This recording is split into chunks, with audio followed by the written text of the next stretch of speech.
بالله من الشيطان الرجيم. بسم الله الرحمن الرحيم. إن الحمد لله تعالى نحمده ونستعين به ونستغفره ونعوذ بالله من شرور أنفسنا من سيئات أعمالنا من يهده الله فلا مضل له ومن يضلل فلا هادي له وأشهد أن لا إله إلا الله وحده لا شريك له أشهد أن محمدا عبده ورسوله صلى الله عليه وسلم.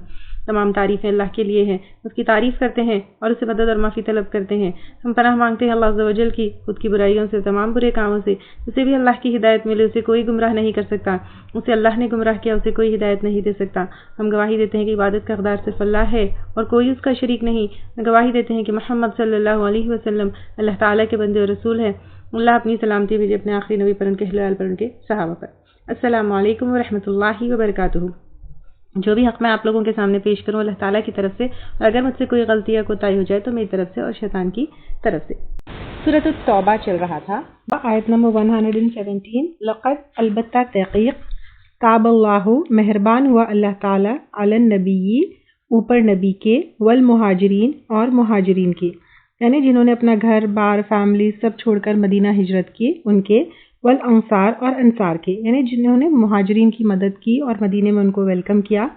الذین جنہوں نے اتبعوہ پیروی کی اس کی یعنی یہاں پر آپ صلی اللہ علیہ وسلم ہیں، فی ساعۃ العسرہ سختی کی گھڑی میں، یعنی جنگ تبوک میں جن لوگوں نے آپ صلی اللہ علیہ وسلم کی مدد کی. اب یہاں پر تاب اللہ میں مہربان ہوا اللہ تعالیٰ.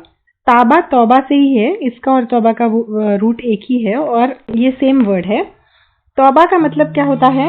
تو توبہ کا مطلب پلٹنا ہے، یعنی ہم جب کرتے ہیں تو ہم جب غلط راہ پر ہوتے ہیں تو اس سے کیا کرتے ہیں، سیدھی راستے کی طرف، ہدایت کی طرف، اللہ تعالیٰ کی طرف جو ہے پلٹتے ہیں، گناہوں کو چھوڑ کر جو ہے نیکی کی طرف پلٹتے ہیں.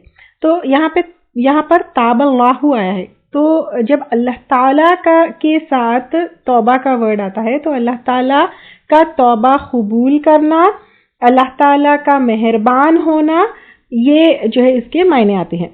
پھر یہاں پر نیکسٹ از فی ساعۃ العسرتی، تو یہاں پر کیا ہے، تکلیف کی گھڑی. جیسے میں نے پہلے آپ لوگوں کو بتایا تھا کہ جنگ تبوک کو جیش العسرہ بھی کہا جاتا ہے. اسرہ یعنی تکلیف کی جو ہے والی جنگ، اور یہاں پہ تکلیف والی گھڑی اس لیے کیونکہ گرمی بہت تھی، فصلیں پکی ہوئی تھی، لمبا سفر تھا، سورسز کی کمی تھی، راستے میں پانی نہیں تھا، اور پھر جو مقابلہ تھا وہ بھی بہت بڑے لوگوں سے تھا، یعنی بہت اسٹرانگ پیپل کے ساتھ تھا. اس لیے ساعۃ العسرتی تکلیف کی گھڑی جنگ تبوک کے بعد جو ہے یہاں پر جنگ تبوک کی بات جو ہے یہاں پر بتائی جا رہی ہے. من بعد ما، اس کے بعد کے، کادا قریب تھا، یزیغو کہ ہو جاتے یا پھر جاتے، قلوب دل، فریقن ایک گروہ کے، یعنی اس مشکل وقت میں بعض کے دل پھر جانا بہت قریب تھا. جب عمر رضی اللہ تعالیٰ عنہ سے پوچھا گیا تو کہا پانی نہیں تھا اس وقت، مطلب اس سفر میں. ایک ایک کھجور بھی لوگ شیئر کرتے، یعنی آپس میں جو ہے بانٹ کر کھاتے، اتنا کھانے کی بھی کمی تھی، پیاس سے گردنیں گر جاتی. ابو بکر صدیق رضی اللہ تعالیٰ عنہ نے آپ صلی اللہ علیہ وسلم سے کہا آپ کی دعا ہمیشہ قبول ہوئی، آپ دعا کیجئے. تو آپ نے دعا کی تو بارش ہوئی، سب لوگوں نے اپنے برتن بھر لیے اور دیکھا تو ان کی جماعت سے باہر تو کوئی بارش کا نام و نشان نہیں تھا، یعنی میریکلسلی صرف ان کے گروپ کے اوپر اللہ تعالیٰ کی بارش ہوئی. تو کچھ لوگ مشکل میں پڑ جاتے، یعنی قریب تھا کہ دل پلٹ جاتے، لیکن اللہ تعالیٰ نے ان کا دل آپ صلی اللہ علیہ وسلم کو سپورٹ کرنے، ان کے ساتھ کھڑے رہنے، دین اسلام کے ساتھ جو ہے یہ مشکل وقت میں کھڑے رہنے کے لیے جمع دیا. وہ اللہ تعالیٰ کی بہت بڑی مہربانی تھی کہ اللہ تعالیٰ نے ان کے دلوں کو جمع دیا تھا. تو یہ دیکھیے کتنی وہ چیز ہے. سب سے پہلے تو دلوں کو دین اسلام پر جمانا، ہدایت پر جمع کر رکھنا، یہ اللہ تعالیٰ کی طرف سے بہت بڑی نعمت ہے. تو ہم دعا کرتے ہیں کہ اللہ تعالیٰ آپ کے، میرے، ہم سب کے دلوں کو جو ہے ہدایت کے اوپر اور نیکی کی طرف جو ہے جمع کر رکھے. اب آپ یہ بھی دیکھیے کہ صحابہ کرام کے اوپر کتنی بڑی آزمائش اور کتنا بڑا ٹیسٹ تھا. ہم جو ہے تھوڑی گرمی، تھوڑی سردی اگر بڑھ جائے تو چھوٹی چھوٹی چیزوں سے چوک جاتے ہیں. جیسے تھوڑی گرمی بڑھ جائے تو مرد حضرات جو ہے مسجد نہیں جاتے، تھوڑی سردی بڑھ جائے تو جو ہے صبح فجر میں اٹھنا مشکل ہو جاتا ہے. تو لیکن یہاں پر تو کیا تھا، آپ دیکھیے کہ دین اسلام کے لیے کھڑے رہنا تھا، جنگ کے لیے جانا تھا. تو واقع میں جو ہے جو صحابہ کرام اس وقت وہ کیے ہیں، تو اللہ تعالیٰ ایسی آزمائش سے ہمیں بچا کر رکھے اور ہمیشہ ہمیشہ ہمارے دلوں کو جو ہے دین اسلام کے لیے اور عمل کے لیے اور اللہ کی رضا کے لیے جو ہے جمع کر رکھے. آمین. تو پھر اللہ تعالیٰ یہاں پر کہہ رہے دل ایک گروہ کے قریب تھا کہ وہ کیا ہو جاتے، وہ پھر جاتے، منہم ان میں سے، ثم پھر تاب علیہم وہ مہربان ہوا ان پر. یعنی اللہ تعالیٰ کی بہت بڑی مہربانی تھی کہ صحابہ کرام جو ہے ان کے دل تھمے رہے اور وہ آپ صلی اللہ علیہ وسلم کے ساتھ کھڑے رہے.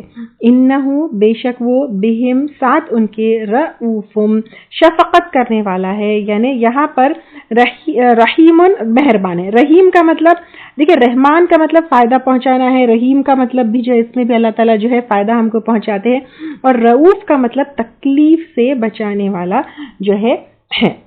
اب یہاں پر 106 آیت میں وہ آخرون مرجون للامر اللہ جو ہے یہ 3 صحابہ کرام کا واقعہ آیا تھا کہ اس کے بارے میں اللہ تعالیٰ نے فرمایا تھا. وہاں پر آیت نمبر 106 میں اما یعذبہم و اما یتوب علیہم، چاہے تو اللہ تعالیٰ ان کو معاف کر دے یا پھر اللہ تعالیٰ جو ہے ان کے اوپر عذاب دے. وہ 3 صحابہ کرام کون تھے؟ کعب بن ملک جو رضی اللہ تعالیٰ عنہ، جو بہت ہی مشہور شاعر تھے، مرارہ بن ربی اور ہلال بن امیہ. مرارہ بن ربی اور ہلال بن امیہ یہ اصحاب بدر بھی تھے. یہ تینوں انصار تھے، مخلص مومن تھے، ہر وقت آپ صلی اللہ علیہ وسلم کے ساتھ رہتے تھے، لیکن سستی کی وجہ سے پیچھے رہ گئے تھے. جب آپ صلی اللہ علیہ وسلم واپس آئے تو منافقین جو ہے جھوٹے بہانے بنائے، لیکن آپ صلی اللہ علیہ وسلم کے سامنے یہ تینوں جا کر جو ہے کیا کیے، جھوٹے بہانے نہیں بنائے، کیونکہ ان کو پتا تھا کہ آپ صلی اللہ علیہ وسلم سے جھوٹ بولنا جو ہے اس کا کوئی فائدہ نہیں ہے، کیونکہ وحی کے ذریعے سچ اور حق بتا دیا جائے گا. تو پھر ان لوگوں نے جو ہے آپ صلی اللہ علیہ وسلم کو سچ بتا دیا تھا. تو انہی تینوں کے بارے میں جو ہے آگے کی آیت نمبر 118 میں ہے، وَعَلَى الثَّلَاثَةِ الَّذِينَ خُلِّفُوا، اور اوپر 3 کے وہ لوگ جن کا معاملہ ملتوی کر دیا گیا تھا. پہلے ان کا واقعہ جو ہے کیا تھا یہ ہم ڈیٹیل میں دیکھ لیتے ہیں. کعب بن ملک رضی اللہ تعالیٰ عنہ خود جو ہے اس واقعے کو بیان کرتے ہیں اور کہتے ہیں کہ میں اس کے سوائے کسی اور غزوے میں پیچھے نہیں تھا. یعنی کعب بن ملک رضی اللہ تعالیٰ عنہ ہر غزوے میں جو ہے پارٹیسپیٹ کیے سوائے جنگ تبوک کے. تو الحمدللہ میں لیلۃ العقبہ میں رسول صلی اللہ علیہ وسلم کے ساتھ تھا جبکہ ہم نے اسلام پر موافقت کی تھی. یعنی یہ جو ہے وہاں پر بیعت لینے والے صحابہ کرام میں بھی تھے، اور میرے نزدیک تو یہ چیز بدر سے بھی زیادہ محبوب ہے. حالانکہ بدر کی شہرت لوگوں میں بہت زیادہ ہے. اچھا، اب غزوہ تبوک کی غیر حاضری کا واقعہ جو ہے وہ سناتے ہوئے کہتے ہیں اس وقت مجھے جو آسانی اور قوت تھی وہ اس سے پہلے کبھی جو ہے نہ تھی. اس وقت میرے پاس 2 اونٹنیاں تھی. حضور صلی اللہ علیہ وسلم جس غزوے میں جاتے تو یہ کرتے، یعنی ایسے الفاظ کہتے کہ لوگ صاف مطلب نہ سمجھے، لیکن یعنی آپ صلی اللہ علیہ وسلم جو ہے ایسے کلیئر ورڈز میں پارٹیسپیٹ کرنے کے لیے جس طرح جنگ تبوک میں کہے تھے اس طرح کبھی پہلے نہیں کہے تھے. لیکن چونکہ اس وقت موسم سخت گرمی کا تھا، سفر بہت دور کا تھا، دشمن بڑی تعداد میں تھے، پس آپ نے مسلمانوں کے سامنے اپنا مقصد صاف صاف واضح کر دیا تھا کہ پوری تیاری کر لے. تو آپ صلی اللہ علیہ وسلم کے ساتھ اس وقت مسلمانوں کی تعداد بھی اتنی زیادہ تھی کہ رجسٹر میں ان کا نام نہ آ سکے. یعنی ریکارڈ کرنا اور لکھنا بھی جو ہے مشکل ہو گیا تھا، اتنے زیادہ نمبر آف پیپل جو ہے جنگ تبوک میں پارٹیسپیٹ کیے. جو بھی چاہتا کہ میں رک جاؤں وہ رک سکتا تھا، کیونکہ آپ صلی اللہ علیہ وسلم کے پاس رکنا مخفی رہ سکتا تھا. مخفی یعنی کیونکہ رجسٹر میں ریکارڈ کرنا بھی مشکل تھا. اگر کوئی جو ہے چھوٹ جائے، پیچھے رہ جائے اور آپ صلی اللہ علیہ وسلم کو پتہ بھی نہ چلے تو ایسا بھی ہو سکتا تھا کہ وہ بچ جائے اور آپ صلی اللہ علیہ وسلم کو پتہ بھی نہ چلے. ہاں، اللہ کی وحی آ جائے تو وہ بات جو ہے اور ہے. یعنی اگر وحی کے ذریعے اللہ تعالیٰ بتا دے کہ فلاں نے پارٹیسپیٹ نہیں کیا تو وہ بات الگ ہے. اس لڑائی کے سفر کے وقت پھل پکے ہوئے تھے، سائے بڑے ہوئے تھے. مسلمان صحابہ کرام اور خود آپ صلی اللہ علیہ وسلم تیاریوں میں تھے. میری یہ حالت تھی کہ صبح نکلتا تھا کہ سامان تیار کر لوں، لیکن ادھر ادھر شام ہو جاتی تھی اور میں خالی ہاتھ گھر لوٹ جاتا اور کہتا کوئی بات نہیں، پھر روپیہ ہاتھ تلے ہے، کل خرید لوں گا اور تیاری کر لوں گا، یہاں تک کہ یوں ہی صبح شام آج کل کرتے کرتے کوچ کا دن یعنی جو آرمی یا ان کی فوج تھی ان کے نکلنے کا دن آ گیا، اور یہاں پر جو ہے وہ لوگ کیا کرے، لشکر اسلام تبوک کی طرف چل پڑے۔ میں نے کہا کوئی بات نہیں، 1-2 دن میں بھی پہنچ جاؤں گا، یوں ہی آج کا کام کل پر ڈالا اور کل کا کام پرسوں پر، یہاں تک کہ لشکر دور جا پہنچا۔ اب ہوا کیا، گرے پڑے لوگ بھی چل دیے، جو پیچھے رہ گئے تھے وہ لوگ بھی چل دیے۔ میں نے کہا خیر دور ہو گئی اور کئی دن ہو گئے تو کیا ہوا، میں تیز چل کر جا کر ان کے ساتھ مل لوں گا، لیکن افسوس کہ یہ بھی مجھ سے نہ ہو سکا۔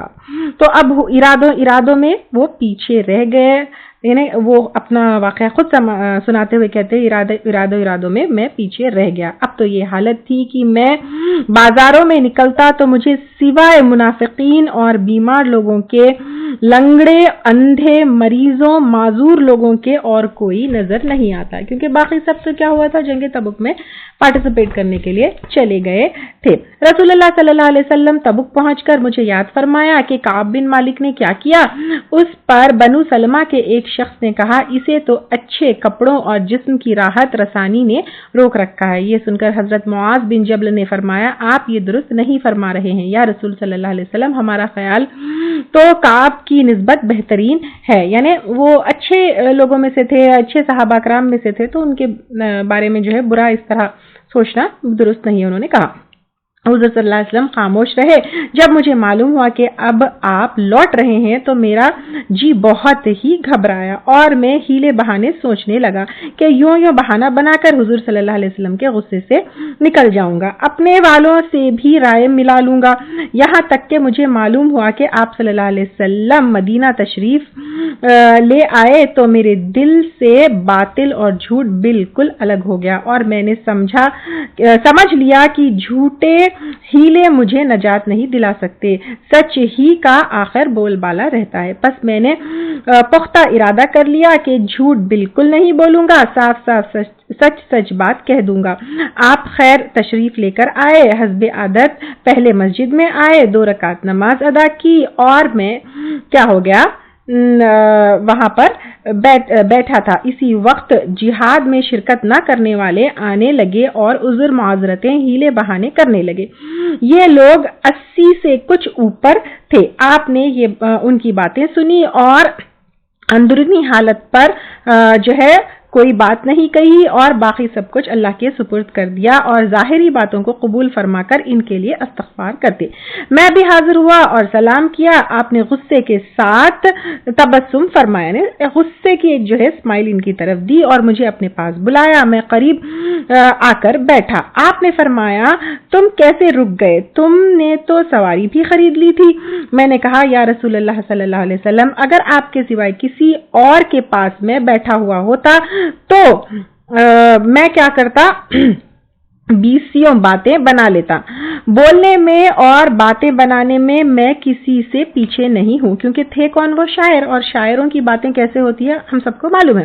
لیکن میں جانتا ہوں کہ آج اگر جھوٹ سچ ملا کر آپ کے غصے سے میں آزاد ہو گیا تو ممکن ہے کل اللہ تعالیٰ آپ کو حقیقت حال سے جو ہے کیا کر دیں گے، مطلع کر دیں گے، یعنی آپ کو انفارم کر دیں گے، پھر مجھ سے ناراض آپ کو کر دیں گے، اور آج میرے سچ کی بنیاد پر اگر آپ مجھ سے بگڑتے ہیں تو ہو سکتا ہے کہ میری سچائی کی وجہ سے اللہ تعالیٰ آپ کو مجھ سے پھر خوش کر دے۔ واللہ مجھے کوئی عذر نہ تھا، مجھے اس وقت جو آسانی اور فرصت تھی اتنی تو کبھی پہلے نہ تھی۔ آپ نے فرمایا ہے تو سچا، اچھا تم جاؤ، اللہ تعالیٰ تمہارے بارے میں جو فیصلہ کرے گا وہی ہوگا۔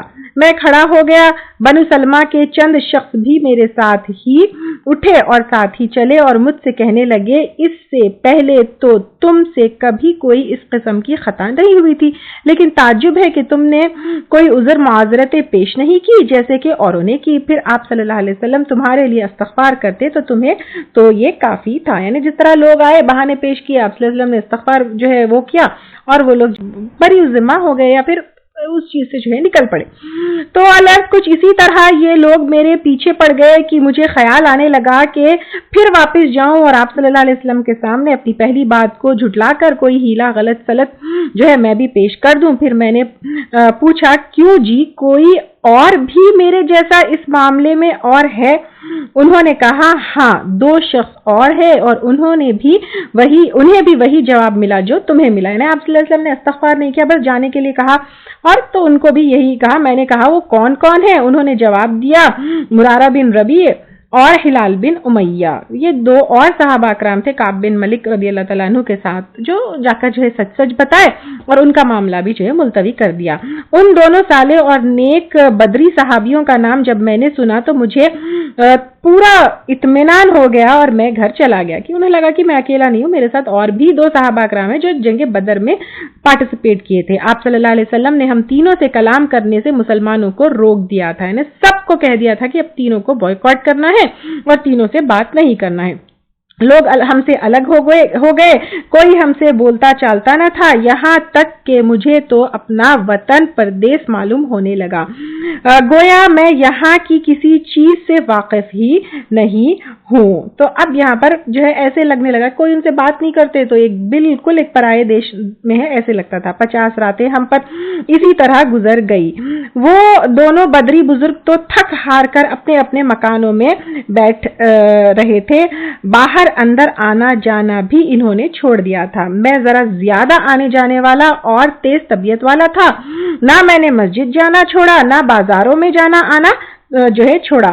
ہاں مجھ سے کوئی بولتا نہ تھا. نماز کے بعد جبکہ آپ صلی اللہ علیہ وسلم مسجد میں لوگوں کے مجموعے میں تشریف فرماتے تو میں آتا اور سلام کرتا اور اپنے جی میں کہتا کہ میرے سلام کے جواب میں آپ صلی اللہ علیہ وسلم کہ ہونٹ ہلے بھی یا نہیں. پھر آپ کے قریب ہی کہیں بیٹھ جاتا اور جو ہے آپ کو دیکھتے رہتا. جب میں نماز میں ہوتا تو آپ صلی اللہ علیہ وسلم کی نگاہ پڑتی، لیکن ہاں میں آپ کی طرف التفات کرتا، آپ میری طرف سے منہ موڑ لیتے، یعنی جب بھی ان کی طرف دیکھتے آپ صلی اللہ علیہ وسلم جو ہے ان سے منہ موڑ لیتے. آخر اس ترک کلامی کی طویل مدت نے مجھے پریشان کر دیا. ایک روز میں اپنے چچا زاد بھائی ابو قتادہ کے باغ میں دیوار سے کود کر ان کے پاس گیا. مجھے ان سے بہت ہی محبت تھی.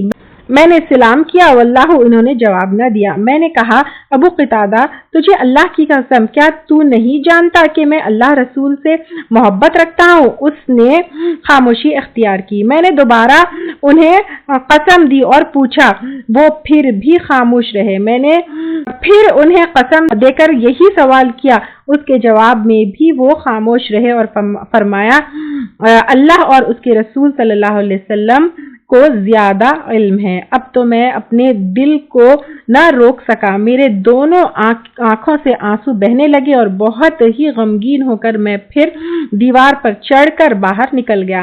میں بازار میں جا رہا تھا کہ میں نے شام کے ایک خپتی کو جو مدینے میں غلہ بیچنے آیا تھا یہ پوچھتے ہوئے سنا کہ کوئی مجھے کعب بن مالک کا پتہ بتا دے.